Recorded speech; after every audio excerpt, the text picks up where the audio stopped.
ನಮಸ್ಕಾರಗಳು. ನನ್ನ ಹೆಸರು ಅಂಕಿತಾ. ನಾನು ಇದೇ ಶಾಲೆಯ 10ನೇ ತರಗತಿಯ ವಿದ್ಯಾರ್ಥಿನಿ. ಇಲ್ಲಿ ಸೇರುವ ಎಲ್ಲ ನನ್ನ ಗೆಳೆಯ ಹಾಗೂ ಗೆಳತಿಯರಿಗೂ ಹಾಗೂ ನನ್ನ ಗುರು ಹಿರಿಯರಿಗೂ ಮುಂಜಾನೆ ಶುಭಾಶಯಗಳು. ಜೊತೆಗೆ ಎಲ್ಲರಿಗೂ ಕನ್ನಡ ರಾಜ್ಯೋತ್ಸವ ಶುಭಾಶಯಗಳು. ಇಂದು ನಮಗಿಲ್ಲಿರುವ ತುಂಬ ಸಂತೋಷದಿನ ಕಾರಣ ನಮ್ಮ ಶಾಲೆಯಲ್ಲಿ ಪ್ರತಿ ವರ್ಷ ಮಾಡುವಂತೆ ಈ ವರ್ಷ ಕನ್ನಡ ರಾಜ್ಯೋತ್ಸವ ಆಚರಿಸುತ್ತಿದ್ದೇವೆ. ಮಿತ್ರರೇ, ನಾವು ಪ್ರತಿ ವರ್ಷ ನವೆಂಬರ್ 1ರಂದು ಕನ್ನಡ ರಾಜ್ಯೋತ್ಸವ ಅದ್ಧೂರಿಯಾಗಿ ಆಚರಿಸಲು ಕಾರಣವೇನು? ಏಕೆ ಆಚರಿಸುತ್ತೇವೆ? ರಾಜ್ಯೋತ್ಸವ ಮಾಡುವ ಉದ್ದೇಶ ಎಂದರೆ 1956ರಲ್ಲಿ ನೈಋತ್ಯ ಭಾರತದ ಎಲ್ಲ ಕನ್ನಡ ಮಾತಾಡುವ ಪ್ರದೇಶಗಳನ್ನು ವಿಲೀನಗೊಳಿಸಿ ಕರ್ನಾಟಕ ರಾಜ್ಯವನ್ನು ರಚನೆ ಮಾಡಲಾಯಿತು.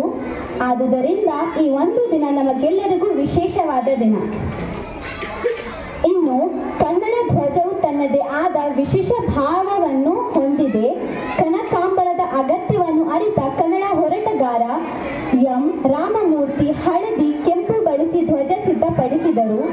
ಮೂಲತಃ ಹಳದಿ ಬಣ್ಣವು ಕನ್ನಡಾಂಬೆಯ ಸೆಳವು ಮತ್ತು ಕುಂಕುಮವನ್ನು ಸೂಚಿಸುತ್ತದೆ. ಇದರ ಒಳಾರ್ಥದಲ್ಲಿ ಹೇಳುವುದೆಂದರೆ ಶಾಂತಿ ಮತ್ತು ಸಾಮರಸ್ಯವನ್ನು ಸೂಚಿಸುತ್ತದೆ. ಇದು ಕನ್ನಡ ಬಾವುಟದ ವಿಶೇಷ. ಕರ್ನಾಟಕದ ಏಕೀಕರಣ ಬಗ್ಗೆ ಕನಸುಕೊಂಡ ಮೊದಲ ವ್ಯಕ್ತಿ ಆಲೂರು ವೆಂಕಟರಾವ್. ಅವರು 1905ರಲ್ಲಿ ಕರ್ನಾಟಕ ಏಕೀಕರಣ ಚಳುವಳಿಯೊಂದಿಗೆ ರಾಜ್ಯವನ್ನು ಏಕೀಕರಣಗೊಳಿಸುವ ಕನಸುಕೊಂಡರು. ಅನಂತರ 1950ರಲ್ಲಿ ಭಾರತವು ಗಣರಾಜ್ಯವಾಯಿತು. ನಿರ್ದಿಷ್ಟ ಪ್ರದೇಶಗಳಲ್ಲಿ ಮಾತನಾಡುವ ಭಾಷೆ ಆಧಾರ ಮೇಲೆ ರಾಜ್ಯಗಳನ್ನು ರಚಿಸಲಾಯಿತು.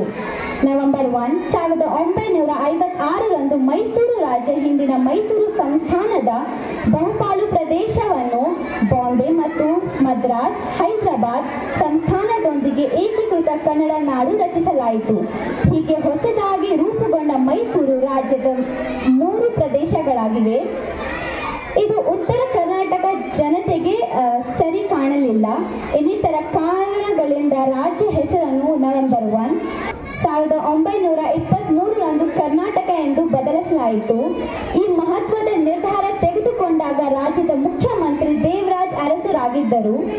ಕರ್ನಾಟಕ ಏಕೀಕರಣಕ್ಕೆ ಮುನ್ನಡೆ ನೀಡಿದ ಇತರ ವ್ಯಕ್ತಿಗಳೆಂದರೆ ಕುವೆಂಪು, ಶಿವರಾಮ್ ಕಾರಂತ, ಮಾಸ್ತಿ ವೆಂಕಟೇಶ್ ಅಯ್ಯಂಗರ್, BM ಶ್ರೀಕಂಠಯ್ಯ ಅವರಂತಹ ಸಾಹಿತಿಗಳು. ರಾಜ್ಯೋತ್ಸವವನ್ನು ಕರ್ನಾಟಕದಲ್ಲಿ ಹೆಚ್ಚಿನ ಹಿಂದೂಗಳು, ಮುಸ್ಲಿಮರು ಮತ್ತು ಕ್ರೈಸ್ತನರು ಧರ್ಮವನ್ನು ಲೆಕ್ಕಿಸದೆ ಆಚರಿಸುತ್ತಾರೆ. ಸಾಮಾನ್ಯ ಜನರು ಸಹ ಕನ್ನಡದ ವಾಹನಗಳನ್ನು, ಕನ್ನಡದ ರಂಗವನ್ನು ಅಲಂಕರಿಸಿ ಸಂಭ್ರಮಿಸುತ್ತಾರೆ. ರಾಜ್ಯ ಸರ್ಕಾರವು ಸಾಧನೆ ಮಾಡಿದ ಕನ್ನಡಿಗರಿಗೆ ಪ್ರಶಸ್ತಿ ನೀಡಿ ಸನ್ಮಾನಿಸುತ್ತಾರೆ. ಹಾಗೆ ರಾಜ್ಯೋತ್ಸವ ಆಚರಣೆಯಲ್ಲಿ ನಿಮ್ಮೆಲ್ಲಿ ಪಾತ್ರ ಮಹತ್ವದ್ದು. ನಾಡು ನುಡಿ ಸಂಪತ್ತನ್ನು ಮುಂದಿನ ಪೀಳಿಗೆಗೆ ಬಳಸುವ ಜವಾಬ್ದಾರಿ ನಮ್ಮೆಲ್ಲರ ಮೇಲಿದೆ.